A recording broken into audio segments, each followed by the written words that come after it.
বাগানের জন্য একটা সোনার গাছ এঁকে দাও, আর তারপর তোমার ওই পেন্সিলটা আমাকে দাও। চন্দু তখন রাজাকে বলল, মহারাজ, আপনার কাছে অনেক ধন সম্পদ রয়েছে, আর আমি শুধু গরিবদের জন্যই ছবি আঁকি।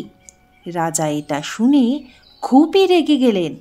রাজা চন্দুর থেকে ওই পেন্সিল ছিনিয়ে নেওয়ার আদেশ দিলেন এবং সেটা নিয়েও নিলেন। এবার রাজা নিজেই সোনার গাছ আঁকতে শুরু করে দিলেন, কিন্তু রাজার আঁকা ছবি অনুযায়ী সোনার গাছ বাস্তবে সামনে এলো না। রাজা তখন প্রধানকে ছবি আঁকার নির্দেশ দিলেন, কিন্তু তার ছবি থেকেও কোনো গাছের বাস্তবে দেখা পাওয়া গেল না। রাজা তখন খুবই রেগে গেলেন। তিনি বললেন, শোনো চন্দু, আমি যেমনটা বলছি তোমাকে সেরকম ছবি আঁকতেই হবে,